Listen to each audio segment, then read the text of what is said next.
Existem momentos na vida que desafiam qualquer explicação, experiências tão profundas que transformam tudo o que achávamos saber sobre a realidade. Meu nome é Tia Sinclair e o que estou prestes a contar não é apenas uma história, é uma prova viva de uma verdade que se esconde bem além daquilo que nossos olhos conseguem enxergar no dia a dia. Passei meses lutando internamente sobre se deveria ou não compartilhar isso. Me perguntei inúmeras vezes se alguém acreditaria em mim, se esse momento tão sagrado deveria permanecer guardado apenas no meu coração. Mas depois do que meu filho de 5 anos me mostrou ontem, percebi que não posso mais ficar em silêncio. Alguns talvez chamem o que vivi de experiência de quase morte, mas para ser honesta, esse termo soa frio demais para descrever o que realmente aconteceu naquela noite gelada de inverno.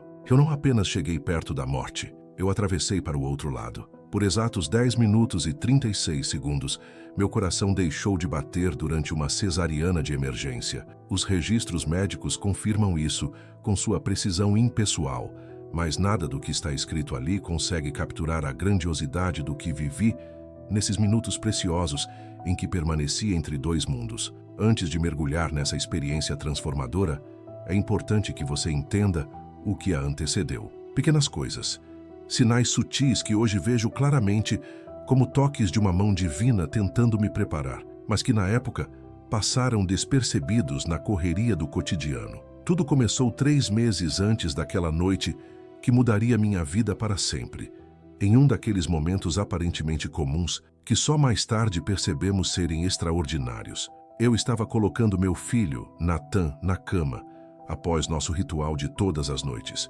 Uma história, uma oração, um beijo de boa noite. De repente ele sussurrou, com a mãozinha pequena apertando a minha sob a luz suave do abajur. Mamãe, meu amigo disse que o bebê vai precisar de ajuda extra para nascer. Lembro de ter afastado seus cachinhos escuros da testa, sorrindo com aquele ar distraído, típico de quem já ouviu muitas histórias mirabolantes de uma criança cheia de imaginação. Que amigo é esse, meu amor? Perguntei sem dar muita importância. O brilhante, respondeu ele com a certeza firme de um menino de 5 anos. O alto, que me vigia enquanto eu durmo. Ele tem asas, mamãe, mas não são asas de pássaro. São feitas de luz. Fiz o que a maioria dos pais faria. Murmurei algo sobre como era bonito ter tanta imaginação. Beijei sua testa e continuei a noite como se fosse mais uma qualquer. Mas hoje, sabendo o que sei, essa lembrança me arranca lágrimas. Quantas vezes meu filho tentou me contar sobre seu guardião celestial? Quantas vezes eu ignorei a verdade profunda que saía de seus lábios inocentes? Desde o início, essa segunda gravidez já mostrava ser diferente. E agora, olhando para trás, percebo que todos os sinais estavam lá, discretos, pacientes, me avisando de que algo muito maior estava prestes a acontecer.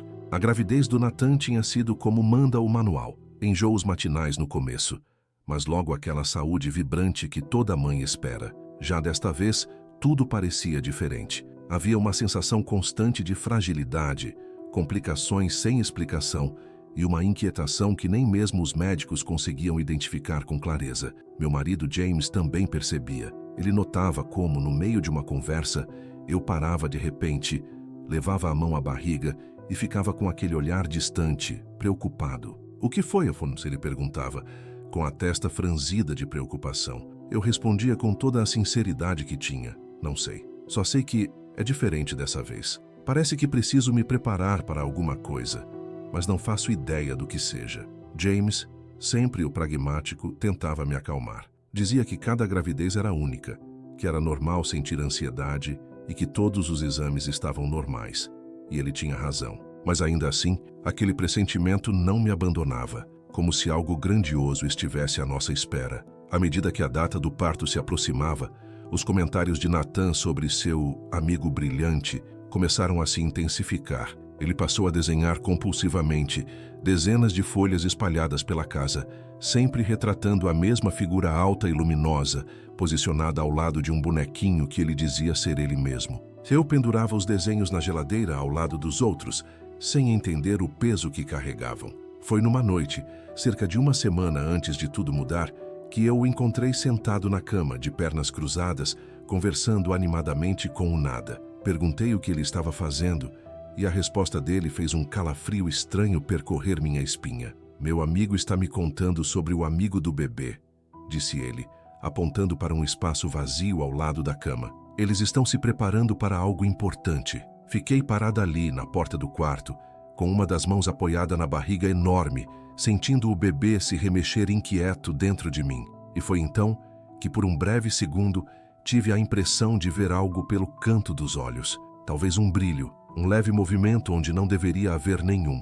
Mas quando virei a cabeça, tudo o que vi foram os móveis comuns de um quarto de criança de 5 anos. Naquela semana, os sonhos começaram. Não eram sonhos comuns. Eram visões vívidas, em cores tão intensas, que pareciam mais encontros do que simples devaneios noturnos. E dentro de mim, uma certeza silenciosa ia se formando. Algo muito maior do que eu podia compreender estava prestes a acontecer. Naqueles sonhos estranhos, eu me via caminhando por salas banhadas em luz, ouvindo conversas sussurradas numa língua que minha mente não conseguia decifrar. Acordava com lágrimas nos olhos e uma sensação de expectativa difícil de explicar. Hoje entendo que aquilo não era apenas fruto dos hormônios ou da ansiedade natural de uma mãe à beira do parto. Eram mais do que sonhos. Eram preparações silenciosas, pequenos ensaios para uma realidade que logo eu viveria em toda a sua plenitude. Mas na época, eu apenas atribuía tudo ao turbilhão de emoções que acompanha a reta final da gravidez. A noite em que tudo mudou começou de maneira comum, quase tranquila. Era 15 de dezembro e Minnesota estava congelada por uma daquelas ondas de frio tão intensas que fazem a gente se perguntar como alguém um dia escolheu viver num lugar tão lindo e tão cruel ao mesmo tempo. A temperatura despencara para 26 graus negativos e o vento uivava lá fora, fazendo o frio parecer ainda mais cortante. Passei o dia inteiro mergulhada naquilo que chamam de instinto de ninho, aquela necessidade quase primitiva de preparar tudo para a chegada do bebê. Apesar da barriga enorme e dos 38 semanas de gestação, eu reorganizei o armário, lavei e tornei a lavar os minúsculos macacõezinhos e conferi pela terceira vez a bolsa da maternidade. James, meu companheiro paciente, apenas observava, já experiente o bastante para não sugerir que eu descansasse. Nathan, por outro lado, estava colado a mim feito sombra. Não me deixava sozinha um minuto, como se carregasse uma preocupação que não conseguia expressar.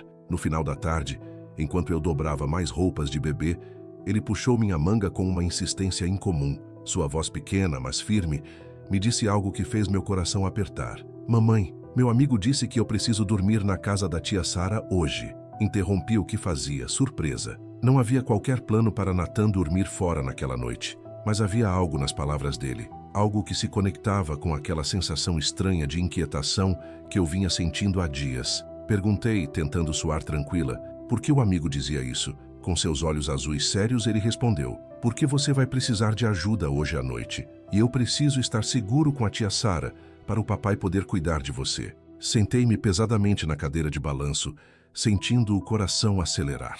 Nos últimos meses, aprendi a prestar atenção no que Nathan dizia. De um jeito quase assustador, seus comentários sempre pareciam anteceder acontecimentos importantes. Liguei para minha irmã Sarah, tentando manter um tom casual, e perguntei se Nathan poderia passar a noite com ela. Sarah, que morava a poucos minutos dali, aceitou prontamente. Às vezes me pergunto se ela captou alguma urgência na minha voz, algo que nem eu mesma conseguia perceber na hora. As contrações começaram logo após o jantar, mas eram diferentes de tudo o que eu lembrava do nascimento de Nathan. Não havia aquela progressão lenta que normalmente antecede o trabalho de parto. Era como se tudo tivesse sido acelerado, intenso, urgente, inevitável. Quando James voltou para casa, depois de deixar Nathan com Sarah, a noite já caminhava para algo que mudaria nossas vidas para sempre. Quando James voltou da casa da Sarah, eu já mal conseguia falar de tanta dor. Entre uma contração e outra, consegui sussurrar ofegante. Algo estava errado. No fundo, eu sabia que aquilo não era normal. James, que tinha sido meu apoio inabalável em cada dificuldade dos nossos 12 anos de casamento, não hesitou nem por um segundo. Ele me ajudou a vestir o casaco de inverno, pegou a bolsa da maternidade e com todo cuidado me conduziu até o carro. A noite estava incrivelmente clara, o céu pontilhado de estrelas cintilantes como diamantes sobre o manto escuro. Mas eu mal consegui reparar. A dor e o medo crescente nublavam tudo ao meu redor. Enquanto James dirigia pelas estradas congeladas, tentei sem sucesso distrair a mente, mas era impossível não lembrar dos avisos enigmáticos do amigo do Nathan. Dentro de mim, o bebê se remexia inquieto, e cada movimento parecia desencadear uma nova onda de dor que atravessava todo o meu corpo. As ruas familiares do nosso bairro logo ficaram para trás, dando lugar à estrada principal. As luzes dos outros carros passavam por mim como faixas borradas de cor, enquanto minha visão oscilava entre a lucidez e o desespero. James, tentando manter a calma, repetia que tudo ficaria bem, mas eu ouvia o nervosismo escondido nas palavras dele. Sentia na forma como suas mãos apertavam o volante com força, seus nós dos dedos esbranquiçados. Ele também estava assustado, embora se esforçasse para não demonstrar. De repente, entre a escuridão da estrada, o hospital surgiu como um farol, suas janelas brilhando calorosamente contra o céu da noite. James me ajudou a sair do carro e, apesar do vento cortante que atravessava o tecido do meu casaco, eu mal percebia. A dor tinha tomado conta de tudo. Pontos negros começaram a dançar na beirada da minha visão, ameaçando me engolir. Dentro da emergência, o ambiente parecia se mover em câmera lenta. Lembro-me de flashes desconexos, uma cadeira de rodas surgindo diante de mim, rostos de enfermeiras cheios de preocupação, uma enxurrada de perguntas rápidas sobre meus sintomas. Senti a mão de James apertar a minha, e depois, de repente, ele não estava mais ali. Fui levada às pressas para a avaliação, mas tudo já começava a se desfazer ao meu redor. Minha última lembrança clara é do brilho cruel das luzes fluorescentes do centro de exame e da voz de um médico, parecendo vir de muito longe, dizendo que precisavam me levar para a cirurgia imediatamente. Depois disso, o mundo começou a escurecer. No meio do turbilhão de sons e confusão, ouvi alguém, talvez mais de uma pessoa, gritar que estavam me perdendo. A dor, que já parecia insuportável, atingiu um novo nível, ultrapassando qualquer limite que eu achava que pudesse suportar. E então, lentamente, tudo começou a desaparecer. Enquanto a consciência se apagava, meu último pensamento foi em Nathan, nas imagens que ele desenhava daquele ser luminoso com asas, nas suas palavras misteriosas sobre esta noite. Por um breve instante, pensei ter visto algo, um brilho tênue, um movimento no canto da visão, igual ao que presenciei no quarto dele dias antes. Mas antes que pudesse entender o que era, tudo mergulhou na escuridão. Naquele momento, eu ainda não sabia, mas aquela escuridão não era o fim, era apenas o limiar.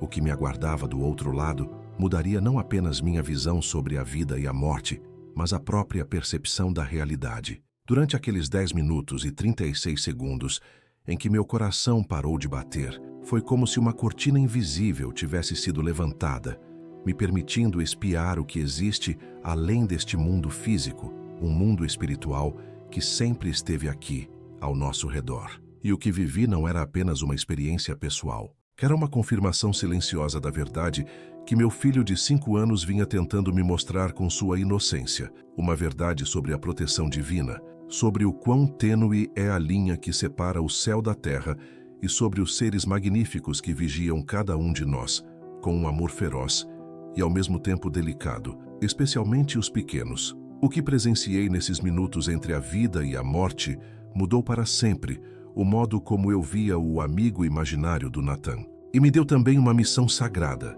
compartilhar essa verdade com outros pais, para que não descartem tão rapidamente os vislumbres de eternidade que às vezes chegam através dos olhos puros de seus filhos. Mas para entender tudo isso, primeiro, eu precisei morrer.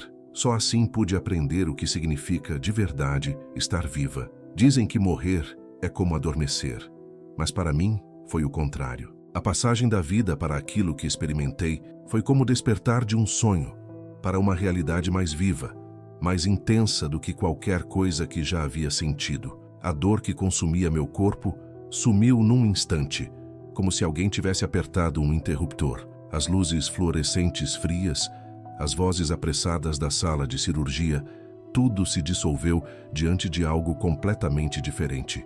Uma luz de uma qualidade que até hoje me faltam palavras para descrever. Imagine a luz do sol mais pura que você já viu, mas de alguma forma viva, consciente. Uma luz que respirava, pensava e se movia com uma inteligência divina. Essa luz não apenas iluminava, ela falava. Não com palavras, mas com emoções, significados, verdades que iam direto ao centro do que eu só posso chamar de minha alma. Foi nesse instante que percebi que já não habitava mais o meu corpo físico. Era uma sensação extraordinária, como se uma prisão invisível tivesse sido removida sem que eu soubesse que estava presa. Minha consciência se expandiu em todas as direções ao mesmo tempo e pude perceber a realidade de maneiras que ultrapassavam completamente os limites dos sentidos humanos. Cores que eu nunca tinha visto antes dançavam na periferia dessa nova percepção e eu sentia a própria vida, vibrante, plena e infinitamente maior do que jamais imaginei. A primeira coisa que senti foi uma vibração diferente, algo que hoje sei que era o próprio amor divino, preenchendo cada partícula do meu ser. O que mais me impressionou foi a completa ausência de medo. Eu sabia, com uma certeza serena, que meu corpo físico estava estendido numa mesa de cirurgia em algum lugar lá embaixo, mas mesmo assim, estava em paz. Aliás, era mais do que paz. Era a sensação de finalmente estar em casa, como se toda a minha vida tivesse me conduzido, passo a passo, até aquela revelação. Foi então que percebi uma presença. Chamá-la apenas de presença seria diminuir o que experimentei. Imagine a força mais poderosa que você consegue conceber, mas envolvida em uma suavidade infinita. Imagine uma compreensão perfeita, uma aceitação completa, um amor incondicional, tudo reunido em um ser de tamanha grandeza que as palavras simplesmente falham em descrevê-lo. Era a primeira vez que eu estava consciente da presença de Jesus Cristo em toda a sua glória divina. A figura diante de mim era, ao mesmo tempo, familiar e totalmente transcendente. Não era o Jesus triste dos quadros de igreja, nem o pastor dócil das histórias bíblicas para crianças. Era o Rei dos Reis em toda a sua majestade, irradiando uma força que, pela lógica humana, deveria assustar, mas que, ao contrário,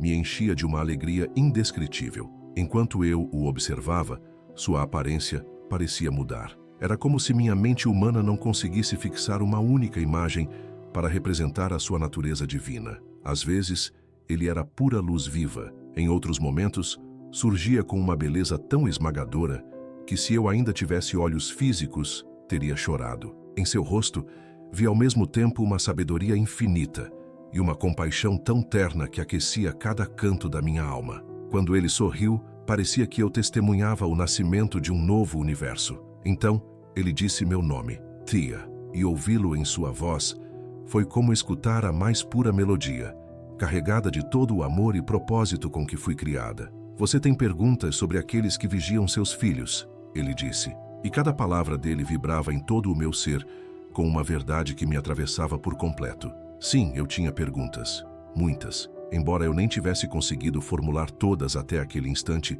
no fundo do meu coração, elas estavam lá. Cada vez que Nathan falara de seu amigo, cada desenho que eu havia pendurado na geladeira, cada dúvida que eu tinha ignorado, tudo veio à tona, claro como o cristal. Antes mesmo que eu pudesse encontrar uma resposta, o cenário ao nosso redor começou a se transformar. A luz pura que nos envolvia começou a se transformar, condensando-se em algo que, para minha surpresa, reconheci. Era o quarto do Nathan, mas não o via como antes. Agora percebia camadas de realidade coexistindo com o mundo físico. As paredes, antes sólidas, pareciam quase translúcidas, como sugestões de limite em vez de barreiras reais, e o próprio ar vibrava, cheio de correntes vivas de luz e energia. Ali, ao lado da cama do meu filho adormecido, estava um ser de tamanha grandiosidade que meu primeiro impulso foi me ajoelhar em reverência, um anjo, e não havia dúvida disso. Sua presença era imponente, alcançando facilmente mais de 2,5 metros de altura, irradiando força e autoridade. Mas o que me capturou de verdade foi o olhar que ele lançava sobre Nathan, uma ternura feroz, um amor protetor, uma dedicação absoluta. As asas do anjo não se pareciam em nada com as representações tradicionais de penas macias. Eram feitas de luz viva, pulsante, que se movia com inteligência e propósito. Elas se curvavam de maneira protetora ao redor da cama de Nathan, e eu podia ver que não eram meramente simbólicas. Eram funcionais em níveis que iam muito além da compreensão humana, prontas para defender meu filho de ameaças, tanto físicas quanto espirituais. Este é Raziel, explicou Jesus, com uma voz que trazia autoridade e uma afeição profunda. Ele tem sido o guardião de Natã desde o momento da sua concepção, escolhido especialmente para a missão e o propósito únicos que o seu primogênito carrega. Assiste maravilhada, enquanto Raziel ajeitava o cobertor de Natã com uma delicadeza surpreendente para alguém de aparência tão majestosa. Onde suas mãos tocavam, pequenas ondulações de energia protetora pareciam se derramar sobre o tecido, impregnando-o de cuidado e segurança. Natã, mesmo dormindo, sorriu, como se, em algum nível, soubesse que seu amigo estava ali, velando por ele. Jesus continuou: as crianças mantêm a capacidade de perceber a realidade espiritual por muito mais tempo do que os adultos imaginam. Seus corações permanecem abertos às frequências do céu, até que o mundo as ensine a duvidar daquilo que suas almas sabem ser verdadeiro. A consciência de Natã sobre Raziel não é imaginação, é reconhecimento de uma ligação que começou antes mesmo de seu primeiro suspiro. Enquanto observava, comecei a captar ainda mais detalhes sobre aquele ser magnífico. A armadura de Raziel, se é que podia ser chamada assim, parecia feita da mesma luz viva, adaptando-se e respondendo ao ambiente de maneiras que desafiavam qualquer lógica física. Símbolos de poder e proteção moviam-se sobre sua superfície como uma caligrafia viva, cada um pulsando com energia divina. E mesmo embainhada, sua espada emanava uma autoridade tão forte que deixava claro, não era um mero enfeite, mas uma verdadeira arma de proteção celestial. As imagens que Natã desenhava, que eu tantas vezes pendurei sem entender seu significado, agora faziam todo sentido. Eram vislumbres reais de uma verdade muito maior do que eu jamais poderia ter imaginado. Ele apontou para os desenhos na geladeira, aqueles que eu tantas vezes ignorei sem dar muita atenção, e explicou que eram tentativas de Natã de traduzir em traços simples aquilo que seu espírito enxergava com perfeita clareza. A luz que eu às vezes pensava ver de relance era Raziel, permitindo que eu percebesse, ainda que brevemente, sua presença sempre que meu coração mais precisava de consolo. De repente, a cena se ampliou diante de mim, como se as paredes do quarto de Nathan já não fossem barreiras. E então, para meu assombro, pude enxergar além. Em cada casa da vizinhança, vi outros anjos da guarda, cada um moldado de maneira única para a alma que cuidava. Alguns pareciam guerreiros majestosos, outros se assemelhavam a professores ou a figuras maternas, mas todos irradiavam o mesmo amor feroz e a mesma dedicação protetora que eu havia visto em Raziel. A hoste dos céus jamais repousa, disse Jesus, com uma voz que carregava a força da própria eternidade. Cada criança, cada alma sob meu cuidado, tem um guardião escolhido especificamente para seu caminho. Quando eu disse que seus anjos veem continuamente a face de meu Pai, não falava em metáforas, mas em verdade literal. A cena mudou novamente, e agora estávamos na sala de cirurgia, onde meu corpo físico permanecia. Os médicos trabalhavam com concentração absoluta, seus gestos rápidos e precisos tentando me salvar. Mas o que realmente capturou minha atenção foi a visão de outro anjo, diferente de Raziel, mas igualmente grandioso, de pé ao lado da mesa de operação. Suas asas se curvavam protetoras sobre meu abdômen, onde meu filho ainda lutava pela vida. Este é Ariel, revelou Jesus, o guardião que escolhi para o seu segundo filho, desde o instante de sua concepção. Mesmo agora, enquanto seu corpo enfraquece, é Ariel quem mantém firme a ligação entre o espírito de seu bebê e seu pequeno corpo físico, garantindo que ele atravesse com segurança para este mundo. Observei, maravilhada, como Ariel trabalhava em perfeita harmonia com a equipe médica, embora eles não tivessem consciência de sua presença. Onde quer que a luz do anjo tocasse, eu via a força se derramando sobre meu corpo debilitado. Era uma cena de beleza e dor entrelaçadas. A luta desesperada para salvar duas vidas, acontecendo simultaneamente nos planos físico e espiritual. Os guardiões dos seus filhos, continuou Jesus, são apenas uma pequena parte da imensa hoste celestial que cerca meus fiéis. Eles são guerreiros de luz, defensores da esperança e da vida, enviados para proteger aqueles que caminham sob a luz da fé. Eles eram mensageiros inocentes do amor divino, celebrando cada passo de crescimento em fé e compreensão de suas almas protegidas, prontos para defendê-las contra forças visíveis e invisíveis. Como para me mostrar essa verdade de forma ainda mais clara, de repente, percebi uma sombra tentando se infiltrar na sala de cirurgia. Não era uma escuridão física, mas algo mais sutil, sorrateiro. Instantaneamente, Raziel e Ariel reagiram. Suas asas se abriram com um brilho de luz divina tão intenso que repeliram as trevas que se aproximavam. Aquela visão me trouxe uma compreensão profunda,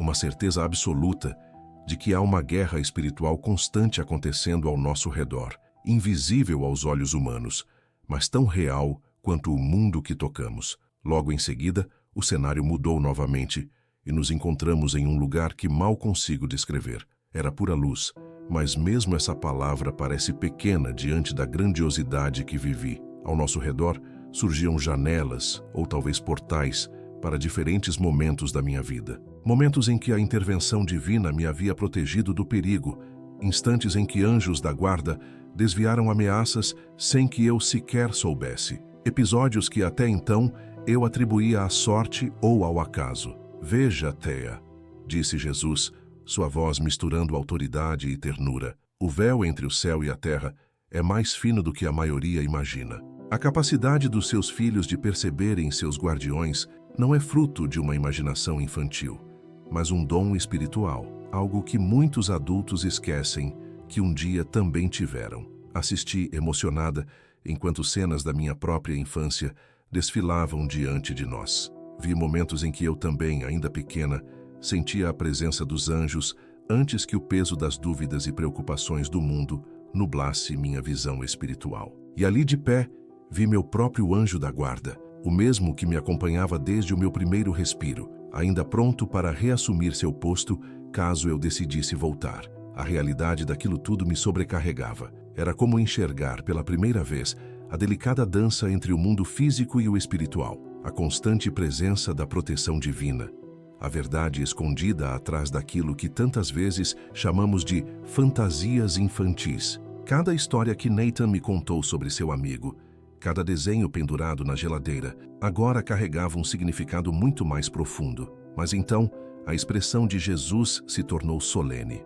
Agora, Thea, você enfrenta uma escolha. Ele explicou que meu corpo estava falhando, que mesmo com os guardiões dos meus filhos prontos para protegê-los em minha ausência, minha missão aqui ainda não havia terminado. O peso desse momento caiu sobre mim com uma gravidade cósmica. Eu podia sentir o chamado da paz perfeita do céu, o desejo de permanecer naquele lugar de compreensão total e amor absoluto. Mas também percebia com clareza dolorosa a importância da decisão que estava diante de mim. Uma escolha que não afetaria apenas o meu destino, mas que impactaria profundamente a vida de muitos outros. Naquele instante decisivo, suspensa entre o céu e a terra, comecei a compreender o verdadeiro motivo pelo qual me foi permitido espiar além do véu. Não se tratava apenas do meu despertar espiritual, nem simplesmente de confirmar a sensibilidade sobrenatural do meu filho. Era algo muito maior, uma missão, um chamado para compartilhar uma verdade capaz de levar consolo e entendimento a inúmeros pais e filhos pelo mundo. A imagem da sala de cirurgia voltou a piscar diante de nós.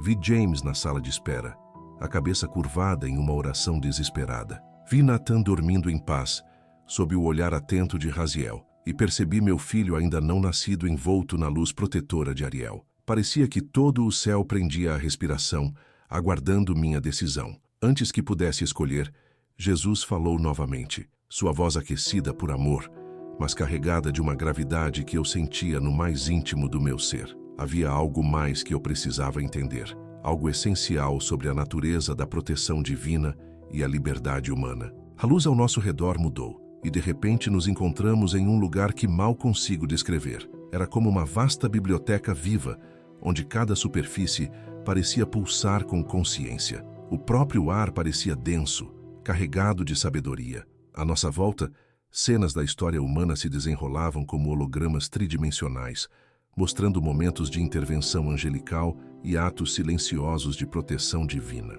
Seus anjos da guarda, explicou Jesus, apontando para aquelas cenas, não são apenas protetores físicos, são testemunhas da sua jornada, parceiros no seu crescimento espiritual e instrumentos na realização do propósito divino. Enquanto absorvia cada palavra, Vi momentos da minha própria vida passarem diante de mim. Instantes em que uma inspiração súbita me levou a tomar decisões importantes. Ocasiões em que um impulso inexplicável me afastou do perigo. Em cada cena, agora conseguia perceber claramente a presença silenciosa do meu anjo da guarda, trabalhando em harmonia com minha liberdade de escolha, me guiando sutilmente, sempre para o meu maior bem. E ali, no meio daquela revelação grandiosa, compreendi que cada intuição, cada coincidência, cada pequeno milagre do cotidiano era, na verdade, parte de um amoroso plano para me conduzir de volta ao propósito para o qual fui criada. A relação entre a escolha humana e a proteção divina é algo extremamente delicado. Jesus explicou isso olhando-me com uma sabedoria que parecia não ter fim. Os anjos não podem e não irão anular o livre-arbítrio humano. O que eles fazem é criar situações que nos convidam a fazer escolhas sábias, momentos de clareza que abrem caminho para decisões melhores e oportunidades de crescimento espiritual. A cena mudou mais uma vez. Agora, assistíamos a momentos da infância de Natan. Vi meu filho conversando profundamente com Raziel, embora do lado de fora parecesse apenas um menino falando sozinho. Observei situações em que ele fez escolhas incrivelmente maduras para sua idade e agora compreendia como Raziel havia preparado discretamente esses momentos, permitindo que Natan desenvolvesse sua própria sabedoria. A sensibilidade espiritual de Natan, explicou Jesus, é tanto um presente quanto uma responsabilidade. Hoje ele vê com clareza, mas conforme crescer, o mundo colocará essa visão à prova. E se eu escolhesse voltar, meu papel seria ajudá-lo a manter essa conexão viva, ensinando-o também a discernir quando e como usá-la com sabedoria. Em seguida, ele me mostrou meu segundo filho, ainda em meu ventre físico, mas também de alguma forma presente naquele reino espiritual, envolto na luz protetora de Ariel. Jesus me explicou que este segundo filho teria dons diferentes, desafios únicos e uma missão distinta, e assim como Natan, ele precisaria de orientação para compreender a realidade espiritual que o cercava. Então, Jesus se voltou totalmente para mim. Sua presença era ao mesmo tempo majestosa e cheia de compaixão. Agora era o momento da decisão. E não era apenas entre a vida e a morte. Era entre duas formas de serviço. Eu poderia permanecer ali, tornando-me parte da hoste celestial que apoia e protege a humanidade, ou poderia voltar, carregando comigo esse conhecimento, para uma terra que precisava desesperadamente se lembrar dessas verdades. O peso dessa escolha era quase palpável. A paz e a clareza daquele lugar eram tão intensas que uma parte de mim ansiava por ficar, permanecer naquele estado de entendimento absoluto. Mas ao olhar para as cenas da minha família, James em oração, Natan dormindo sob as asas de Raziel e meu bebê acolhido pela luz de Ariel, uma certeza crescente tomou conta do meu coração. Se eu voltasse, perguntei, minha voz firme e renovada, eu me lembraria de tudo isso? Seria capaz de compartilhar essas verdades? Jesus sorriu, e naquele sorriso havia todo o amor e toda a sabedoria do universo. Você se lembrará do que precisa se lembrar, no momento em que precisar. Alguns detalhes se apagarão, como deve ser. A mente humana não foi feita para carregar o tempo todo a plenitude da realidade celestial enquanto ainda caminha pela terra. Mesmo ainda presa à forma física, eu levaria comigo as verdades essenciais. E mais importante do que isso, carregaria no coração a certeza absoluta do amor e da proteção divina. Jesus fez um gesto, e diante dos meus olhos, surgiram cenas do que poderia ser o futuro. Momentos em que meu testemunho traria consolo a pais aflitos. Situações em que minha compreensão ajudaria crianças a manter sua conexão espiritual. Oportunidades de compartilhar essas verdades com quem mais precisasse. Mas então, com um olhar sério e cheio de compaixão, ele advertiu: voltar significaria aceitar certas limitações. Eu precisaria aprender a caminhar na delicada linha entre compartilhar o que vivi e respeitar o tempo de cada um em sua própria jornada de entendimento. Haveria ceticismo e, às vezes, até eu mesma duvidaria da experiência que vivera, mas tudo isso fazia parte do caminho. Pensei nos desenhos de Natan, nas tantas vezes que ele tentara me contar sobre seu amigo de luz, e compreendi com toda clareza o que precisava fazer. Declarei, com firmeza, meu desejo de voltar. Havia verdades que precisavam ser compartilhadas e crianças que mereciam ser ouvidas e acreditadas. Jesus sorriu e naquele sorriso havia tanto uma bênção quanto uma missão. Então vá, com o meu amor, minha filha amada.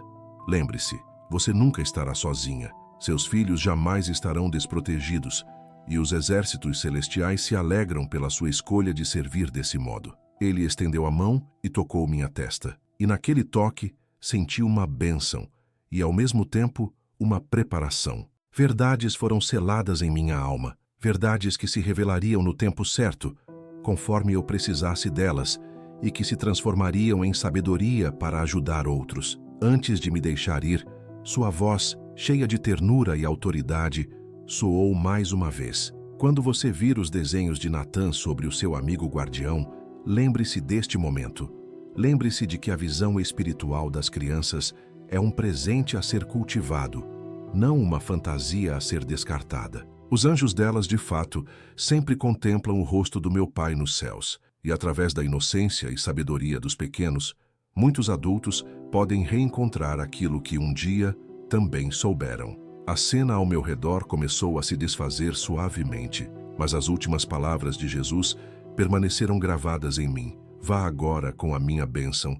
Seu caminho de volta não será fácil, mas será cheio de propósito. Você nunca caminhará sozinha.